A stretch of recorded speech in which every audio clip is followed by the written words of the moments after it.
إن هذا العلم دين فانظروا عمن تأخذون دينكم.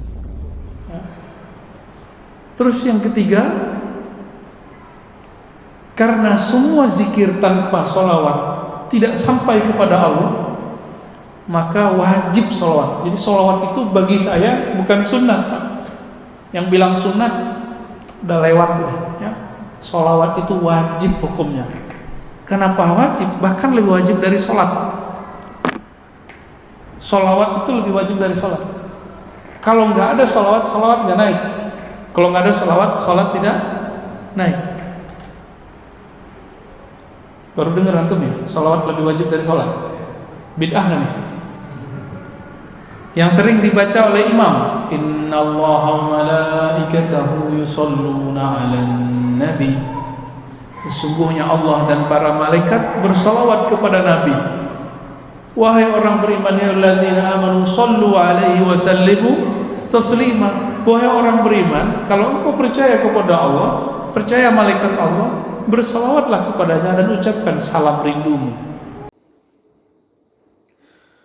Innal hamdalillah nahmaduhu wa nasta'inuhu wa nastaghfiruhu wa nastahdi wa natubu ilayh wa na'udzu billahi min shururi anfusina wa sayyiati a'malina may yahdihillahu fala mudilla lahu wa may yudlil fala hadiya lahu. Asyhadu an la ilaha illallah wahdahu la syarika lahu wa asyhadu anna Muhammadan abduhu wa rasuluhu la nabiyya wa la rasula ba'da. Ikhwatal iman rahimani wa rahimakumullah. Salah satu amalan yang agung, yang mulia, yang sangat dicintai oleh Allah Subhanahu wa taala adalah senantiasa bersalawat kepada Nabi alaihi salatu wasallam. Di mana zaman Allah Subhanahu wa taala bersalawat kepada Nabi alaihi salatu wasallam adalah merupakan ibadah di antara ibadah-ibadah yang agung yang bisa meningkatkan diri kepada Allah Subhanahu wa taala. Dan orang yang senantiasa bersalawat kepada Nabi alaihi salatu wasallam, maka dia banyak mendapatkan keutamaan, keberkahan, apakah yang berkaitan dengan dunia maupun yang berkaitan dengan akhirat.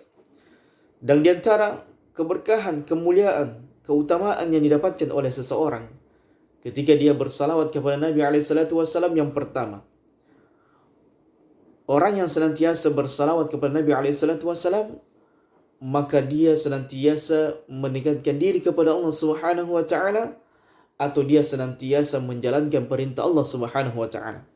Di mana Allah Subhanahu wa taala berfirman, memerintahkan kepada orang-orang beriman untuk senantiasa bersalawat kepada Nabi alaihi salatu wasallam, innallaha wa malaikatahu yusholluna 'alan nabi ya ayyuhalladzina amanu shallu 'alaihi wa sallimu taslima. Sungguhnya Allah, begitu pula para malaikat, senantiasa bersalawat kepada nabinya. Wahai orang-orang yang beriman, bersalawatlah dan berikanlah salam kepada Nabi alaihi salatu wasalam. Sehingga para ulama kemudian mengatakan di antara ibadah yang meningkatkan diri kepada Allah Subhanahu wa taala, ibadah yang dicintai oleh Allah Subhanahu wa taala, ibadah yang diperintahkan, dianjurkan oleh Allah Subhanahu wa taala adalah bersalawat kepada Nabi alaihi salatu wasalam.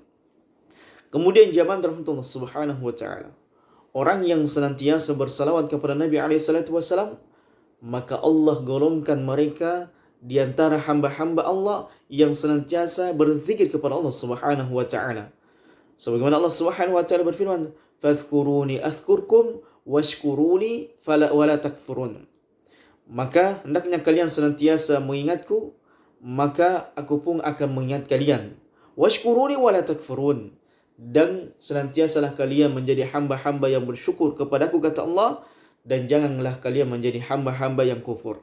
Sehingga di dalam ayat ini zaman Allah Subhanahu wa taala, Allah menyebutkan semua bentuk ketaatan kepada Allah Subhanahu wa taala itu adalah zikir kepada Allah Subhanahu wa taala. Ketika kita salat, itu zikir kepada Allah. Ketika kita wudu, itu zikir kepada Allah. Ketika kita berhaji, itu zikir kepada Allah. Semua zaman Allah. Hatta ketika kita bersalawat kepada Nabi alaihi salatu wasalam, maka pada hakikatnya kita berzikir kepada Allah Subhanahu wa taala. Maka siapa yang berzikir kepada Allah Subhanahu wa taala, fadhkuruni azkurkum. Ingatlah aku, maka saya akan mengingatmu. Washkuruni wala takfurun. Dan hendaknya kalian senantiasa menjadi hamba-hamba yang bersyukur dan janganlah kalian pernah kufur kepadaku, kata Allah Subhanahu wa taala. Kemudian jamaah dirahmati Allah Subhanahu wa taala, di antara keutamaan orang yang bersalawat kepada Nabi alaihi salatu wassalam, orang yang senantiasa bersalawat kepada Nabi alaihi salatu wassalam, maka orang ini adalah orang yang beruntung. Jadi orang yang senantiasa bersalawat kepada Nabi alaihi salatu wassalam, maka hidupnya akan senantiasa mendapatkan keberuntungan, mendapatkan keberkahan, rahmat, kasih sayang dari Allah Subhanahu wa taala. Karena Nabi alaihi salatu wassalam menyebutkan ragima anfu mri'in atau ragima anfu rajulin dzukirtu 'inda falam yusalli alaihi. Celakalah dan merugilah seseorang itu yang ketika namaku disebut maka dia tidak bersalawat kepadaku. Artinya apa jamaah rahmatullah? Nabi alaihi salatu wassalam mempersaksikan orang yang disebutkan nama Nabi alaihi salatu wassalam atau dia membaca nama Nabi alaihi salatu wassalam, kemudian dia tidak mau bersalawat kepada Nabi alaihi salatu wassalam, maka orang ini adalah orang yang merugi. Orang yang tidak mendapatkan keberuntungan di sisi Allah Subhanahu wa taala. Sehingga siapa yang senantiasa bersalawat kepada Nabi alaihi salatu wassalam, maka dia mendapatkan keberkahan, keberuntungan, berkah di sisi Allah Subhanahu wa taala. Maka tidak usah melakukan hal-hal ritual-ritual nyeleneh, ritual-ritual kesyirikan untuk mendapatkan keberuntungan. Perbanyak saja bersalawat kepada Nabi alaihi salatu wassalam. Namun jangan juga tujuan bersalawat itu sekedar untuk mendapatkan tujuan dunia. Jangan rahmatullah. Tetapi kita bersalawat dengan niat ikhlas beribadah kepada Allah. Dan kalaupun ada keberkahan kita dapatkan berkaitan dengan dunia, maka itu bonus dari sisi Allah Subhanahu wa taala. Kemudian jamaah rahmatullah Subhanahu wa taala, orang yang senantiasa bersalawat kepada Nabi alaihi salatu wassalam, maka ini adalah diantara bentuk dia memuliakan Nabi alaihi salatu wassalam. Jadi salah satu bentuk kita memuliakan, menghormati, menghargai Nabi alaihi salatu wassalam adalah bersalawat kepada Nabi alaihi salatu wassalam. Sebagaimana Allah Subhanahu wa taala berfirman, "Litu'minu billahi wa rasulihi wa tu'azziru wa tuwaqqiru wa tusabbihu bukratan wa asila." Agar kalian beriman kepada Allah Subhanahu wa taala dan rasulnya, dan kalian memuliakan, menghormati dan bertasbih kepada Allah Subhanahu wa taala, apakah di pagi harinya atau di malam harinya. Maka dalam ayat ini jamaah rahmatullah, kemudian para ulama mengatakan di antara tauqir, di antara penghormatan, memuliakan, menghargai Nabi alaihi salatu wassalam adalah senantiasa bersalawat kepada Nabi alaihi salatu wassalam.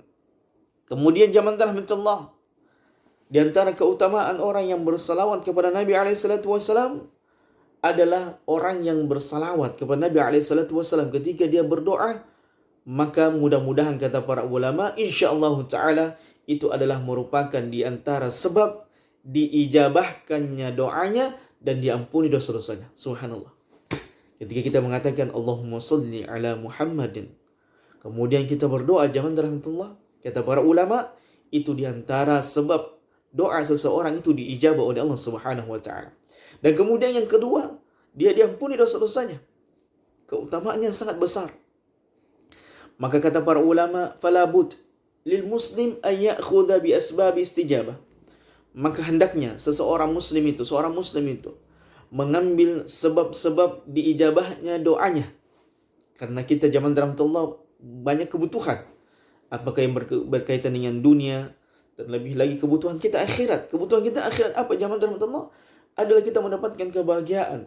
Kita diselamatkan oleh Allah dari azab neraka. Kita mendapatkan nikmat dari sisi Allah Subhanahu wa taala. Itu kebutuhan yang besar zaman rahmatullah. Jadi jangan hanya sekedar kita memahami bahwasanya kebutuhan kita itu makan, minum dan sebagainya yang berkaitan dengan dunia. Dan kebutuhan yang paling besar kita adalah kita mendapatkan kebaikan dunia dan kebaikan akhirat zaman rahmatullah. Dan kebaikan di akhirat adalah kita diselamatkan dari neraka Allah Subhanahu wa taala dan dimasukkan ke dalam syurga Allah Subhanahu wa taala. Wa min a'zami hadhil asbab al-ibtida bihamdillah thumma shalah ala Nabi sallallahu alaihi wasallam. Dan di antara sebab seseorang itu diijabah doanya, ketika orang tua mendoakan anaknya, ketika anak mendoakan orang tuanya, ketika guru mendoakan muridnya, ketika masyarakat mendoakan pemimpinnya, maka sangat dianjurkan ketika dia berdoa, dia kemudian memuji Allah terlebih dahulu, menyebutkan nama-nama asma'ullah, nama-nama Allah Subhanahu wa taala yang agung, nama-nama Allah Subhanahu wa taala yang maha baik. Misalnya kalau kita meminta rezeki ya Razzaq, wahai pemberi rezeki, ketika kita misalnya meminta kebaikan dunia, maka kita meminta kepada Allah Subhanahu wa taala dengan nama-namanya yang agung. Ya, subhana rabbil izzati amma yasifun. Ya salam. Kemudian di antaranya yang Ghafar ketika kita meminta ampun kepada Allah Subhanahu wa taala, yang Maha Pengampun, dan seterusnya zaman rahmatullah. Dari nama-nama Allah Subhanahu wa taala, Al-Malik yang Maha mengerajai, menguasai, Al-Qudus yang Maha suci. Maka sebut nama-nama Allah Subhanahu wa taala, memuji dulu terlebih dahulu. Dan itu adalah merupakan adab zaman rahmatullah. Di antara adab ketika kita berdoa, di antara tata cara ketika kita berdoa adalah memuji kepada siapa kita meminta. Sebagaimana halnya manusia datang ketika dia meminta, dia tidak meminta, "Hei, pulang, berikan saya sesuatu. Wahai pulang, saya punya uangmu." Tidak. Tapi ketika kita meminta kepada seseorang misalnya, maka kita meminta dengan lemah lembut, dengan santun, dengan sopan, dengan adab, bahkan memuji-mujinya, "Bapak memang orang baik," agar dimuluskan ya pinjaman kita, agar dimuluskan apa yang kita ingin minta. Maka demikian halnya, bahkan harus lebih agung, lebih besar ketika kita meminta sesuatu kepada Allah Subhanahu wa taala adalah dengan memuji Allah, dan Allah Subhanahu wa taala Maha pantas untuk dipuji min rahmatillah. Kemudian bersalawat kepada Nabi alaihi salatu wasallam. Ya, setelah kita menyebut nama Allah Subhanahu wa taala Al-Husna, begitu pula nama Allah yang Maha tinggi, maka kita kemudian bersalawat kepada Nabi alaihi salatu wasallam. Dan salawat itu zaman dalam Allah Subhanahu wa taala ada beberapa lafaz yang disebutkan oleh Nabi alaihi salatu wasallam, dan hendaknya seseorang itu ketika dia bersalawat kepada Nabi alaihi salatu wasallam, dia bersalawat sesuai dengan apa yang diajarkan oleh Nabi alaihi salatu wasallam. Di antaranya yang paling ringan zaman dalam Allah, Allahumma salli ala Muhammadin wa ala ali Muhammad. Itu yang paling ringan. Ataupun kalau kita utuhnya, Allahumma salli ala Muhammadin wa ala ali Muhammad kama sallaita ala Ibrahim wa ala ali Ibrahim innaka Hamidum Majid, wa barik ala Muhammadin wa ala ali Muhammad kama barakta ala Ibrahim wa ala ali Ibrahim innaka Hamidum Majid. Ini yang paling utuhnya zaman dalam Allah. Namun yang paling simpelnya tadi, Allahumma salli ala Muhammadin wa ala ali Muhammad. Allahumma salli ala Muhammadin wa ala ali Muhammad. Dengan niat, ini adalah merupakan di antara bentuk menekankan diri kepada Allah Subhanahu wa taala, memuliakan Nabi alaihi salatu wasallam, dan seterusnya sebagaimana yang kita jelaskan. Zaman rahmat Allah Subhanahu wa taala. Sebagaimana zaman rahmat Allah Subhanahu wa taala, amalan ini ya, suatu ketika ada seorang sahabat radhiyallahu taala anhu, dia kemudian mengatakan, "Sesungguhnya saya akan menjadikan semua zikir saya ini setiap harinya adalah bersalawat kepada Nabi alaihi salatu wasallam." Subhanallah. Ya, Masya Allah, dari semangat para sahabat Nabi SAW yang ingin menjadikan semua zikirnya ini hanya bersalawat kepada Nabi SAW. Ya, tentunya salawat ini tadi kita sudah bahas adalah sebagai bentuk ibadah kepada Allah Subhanahu wa taala, dan termasuk di ayat yang kita sebutkan tadi, "Fadhkuruni adzkurkum." Maka Nabi SAW memberikan kabar gembira kepadanya zaman rahmatullah, bahwasanya siapa yang senantiasa bersalawat kepadaku, kata Nabi SAW, maka Allah akan memberikan kepadanya apa zaman rahmatullah, ampunan baginya. Dan semua apa yang dia inginkan berkaitan dengan dunia, insya Allah akan berikan, dan akan dihilangkan darinya kegundahan dan kegalauan.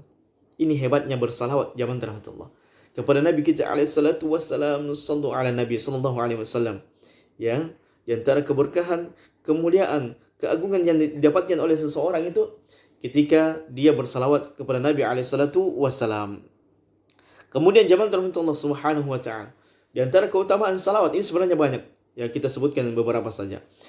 Adalah bahwasanya orang yang senantiasa bersalawat kepada Nabi alaihi salatu wassalam itu adalah merupakan ciri dan tanda dia beriman kepada Allah Subhanahu wa taala. Sebagaimana Nabi alaihi salatu wassalam bersabda, "La yu'minu ahadukum hatta akuna ahabbu ilaihi min walidihi wa nasa jama'in."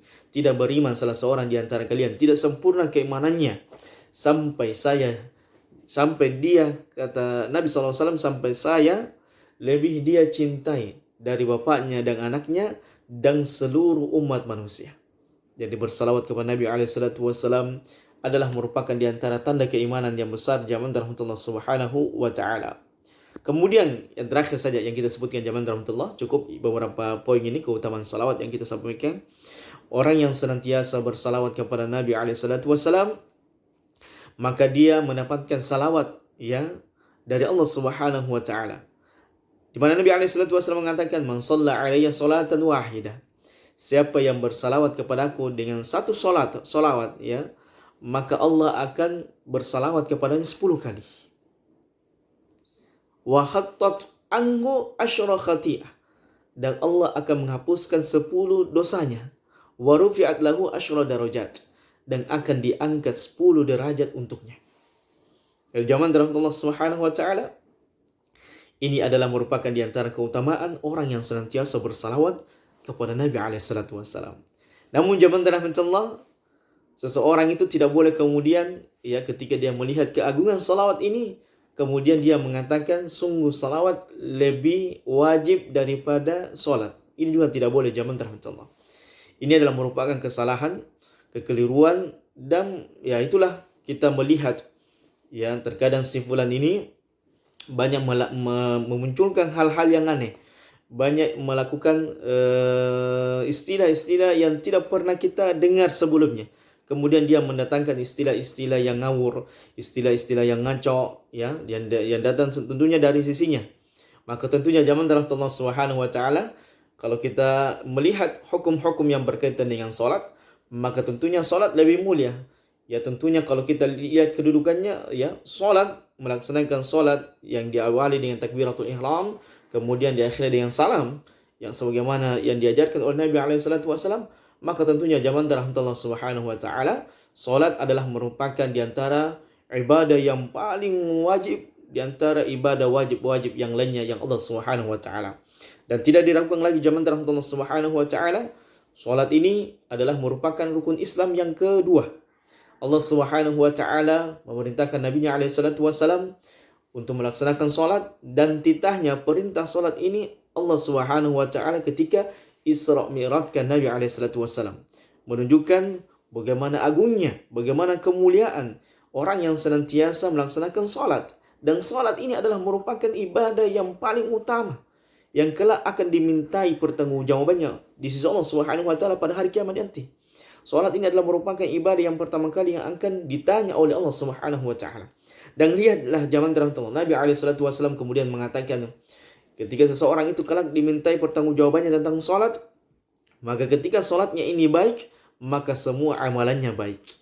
Ketika salat ini buruk zaman Allah, jelek, ya, kita sering melaksanakannya di akhir waktu, ketika melaksanakannya bermalas-malasan, maka semua ibadah yang kita lakukan ini akan buruk.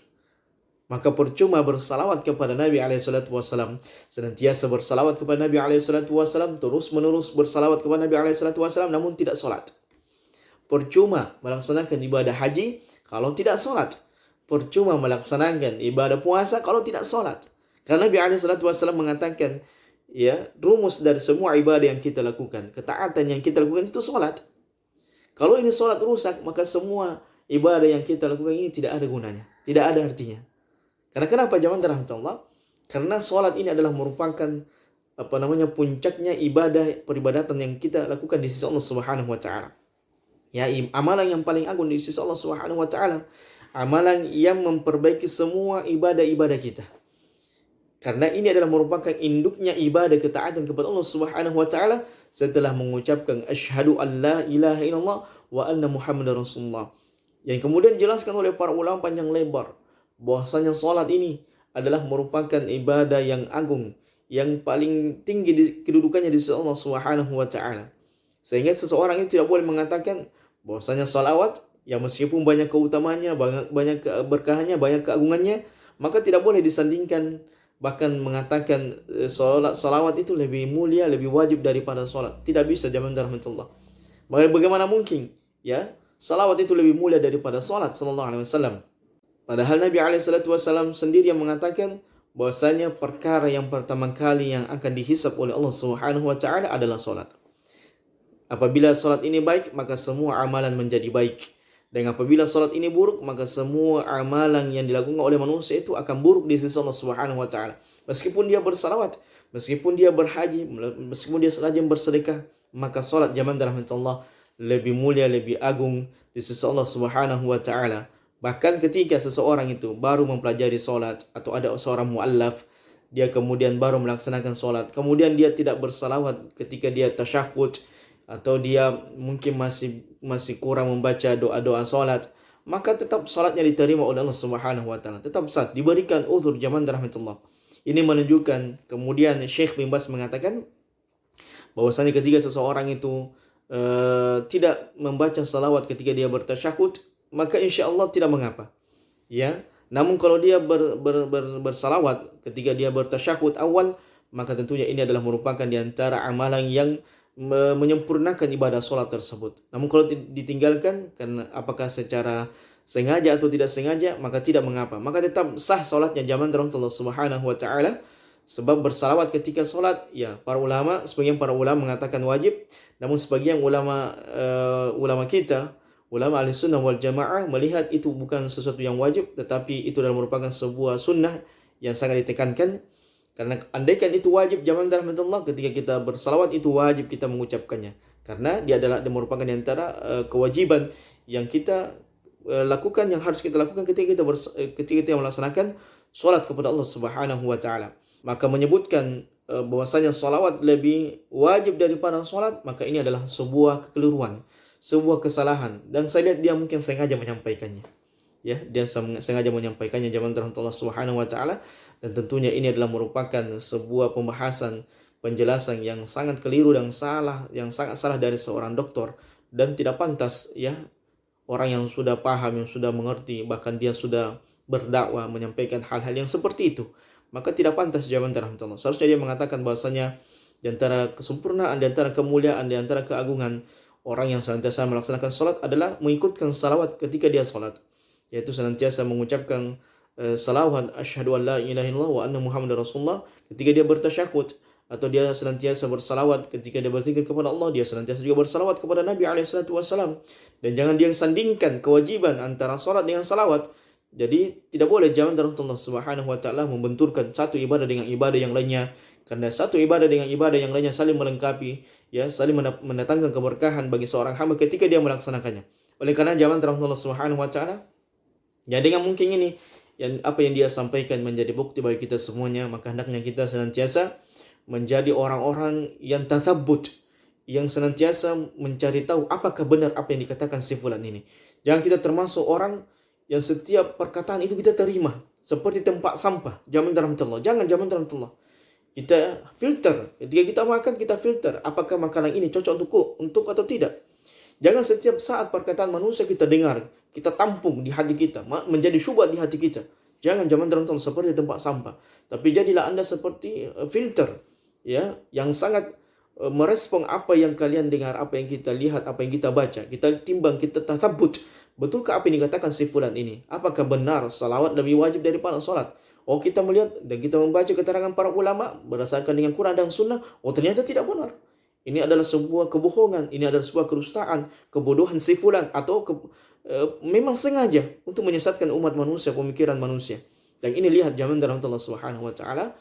Bahwasanya kita tidak serampangan kemudian menghukum seseorang, tapi memang ada dasar hukum yang kita melihat, oh, orang ini pendusta. Oh, orang ini dajjal. Di antara dajjal-dajjal kecil. Ingat zaman Allah, dajjal yang kita sebutkan bukan dajjal secara fisik, tapi dajjal secara amaliyahnya, kebohongan yang sering dia lakukan terus menerus. Kita dapatkan dari si fulan ini. Dan kita berlindung kepada Allah Subhanahu wa taala dari dai-dai yang sesat, dai-dai yang menyimpang, yang ingin merusak akidah, amaliyah, ibadah kita kepada Allah Subhanahu wa taala, sehingga kita mungkin tertancap, oh, ternyata salawat saja lebih mulia, lebih agung, itu saja yang dilakukan daripada salat. Na'udzubillahi min dzalik. Sehingga kita kemudian mengabaikan salat, meninggalkan salat, merendahkan salat, melalaikan salat, dan itu adalah merupakan di antara kebodohan, kehancuran, kebinasaan seseorang. Dan Nabi SAW menyebutkan batasan kita dengan kekufuran adalah salat. Maka siapa meninggalkan salat, faqad kafar. Dia meninggalkan salat karena karena dia menganggap salat itu tidak wajib. Salat itu tidak diutamakan, salat itu tidak ditekankan, maka ini sangat berbahaya zaman rahmatullah bagi bagi akidah, bagi peribadatan seseorang itu kepada Allah Subhanahu wa taala.